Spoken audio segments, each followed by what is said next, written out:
In this video, I'm going to go over the bends and counterbands at the trot. We've just covered them at the walk, and now it's progressing on into the trot. And with the trot, it's really the same thing as the walk. You want to make sure you have the quality of bends. It's not so much how much you bend as it is the quality of those bends and keeping the rhythm going.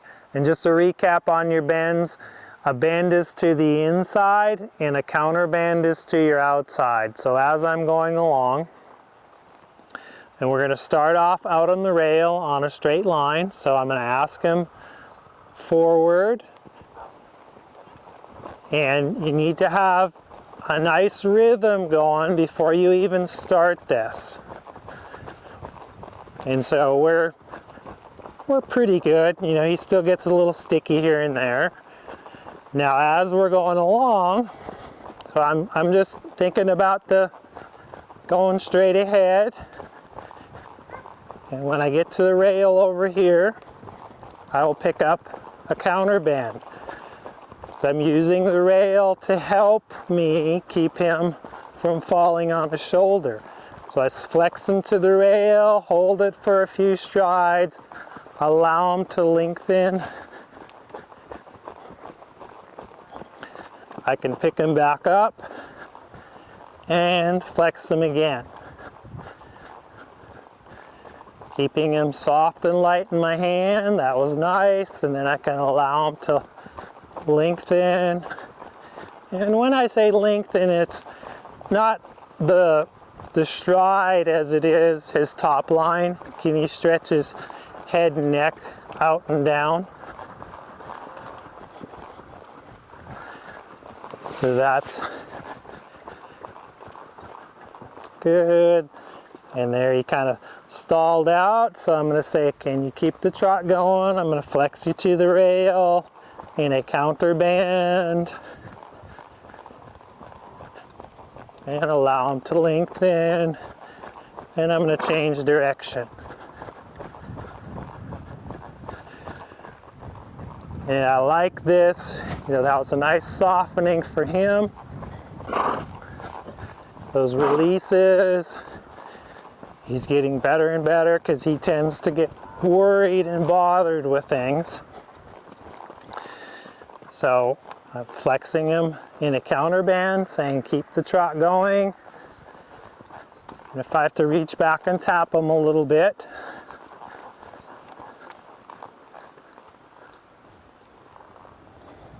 saying come on, you can do it. Flexing and then allowing him to stretch down. They don't have to get this perfect right off.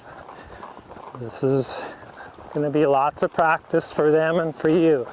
So again, I pick up, I flex them, and I'm flexing them about 20 to 30 degrees. Keeping them out, I don't want their nose twisting. And I want to keep them up so they're not dumping forward.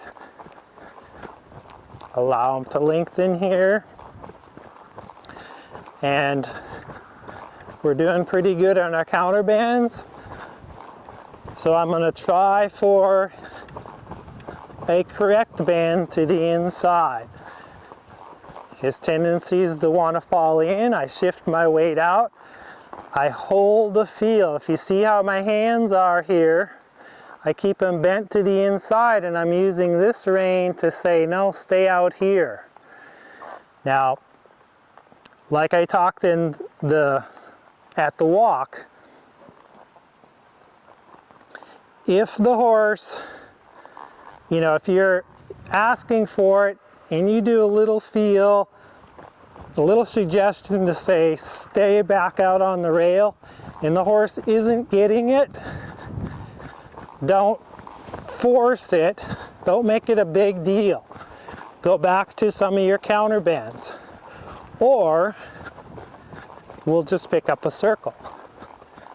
We'll come here on a circle, and now I'm going to flex him to the inside on this circle. So his tendency is to make the circle even smaller, and then they want to stop. So I'm going to say, no, no, keep going, keep going. And then can I politely ask him to make the circle bigger so it's easier? Because it's hard for him to keep going on that small a circle, but you're saying you don't have to stay that small. There, and that wasn't too bad, so now I allow him to lengthen. And we'll try that again. So if I pick up, he wants to fall in. I shift my weight out slightly, come on with a little inside leg. I'm keeping him tipped to the inside, and then I'm using my hand, if you had a crop or whatever it might be, to say, keep going. See, now he's just going into turning around and around. Back to it, he's thinking, let's just do a turn on the haunches. I'm like, no, no. There. He brought his shoulder out. There. And now I'm going to allow him to have that. So when they get really tight like that, I just keep saying forward, forward. And you figure out how to get out of that tight circle on your own. I mean, I'm helping him a little bit, but I don't force it. So we'll try it again.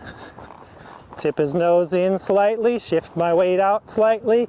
Yeah, this is good because he's actually being able to hold the bigger circle. I like it, and I let him have it.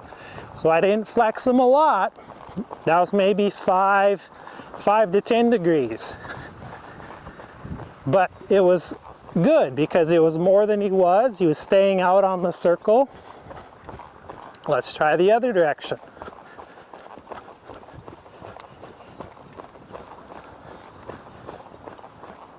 And I'm going to flex him to the inside. Not bad. This side's easier for him. Allow him to lengthen.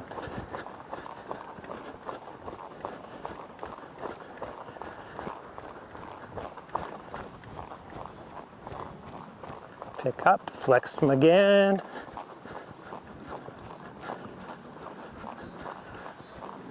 Not bad. And allow him to lengthen.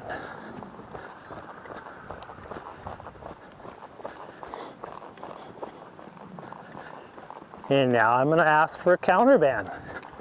So can I flex them slightly to the outside and keep my weight shift to the end, looking for a circle.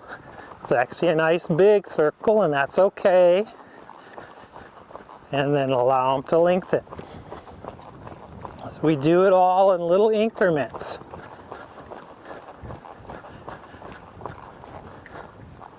Again, some counterband.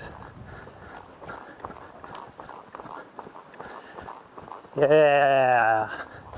And allow them to lengthen. And then once your horse gets good, is you can do a counterband to a lengthen to a correct band. And I'm just saying, keep going. This is nice. He's soft in my hands. He's holding himself up. It's really good. And I can figure 8 the other way. And do a counter bend this way.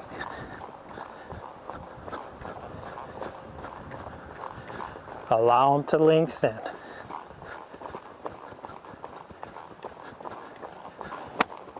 And pick him up. Do a correct bend.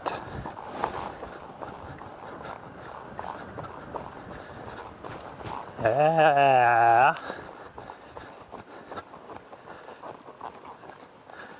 And I'm going to let him have that because it was really nice as we were going along, being able to flex them to the inside, to the outside, doing that both directions got him more and more balanced, and that's what this is all about. It's about getting him supple And it's about the balance, getting them over their shoulders and being able to get that front to back balance slightly and more of the left and right balance. And these are all precursors to your shoulder in and your haunches in and your lateral work.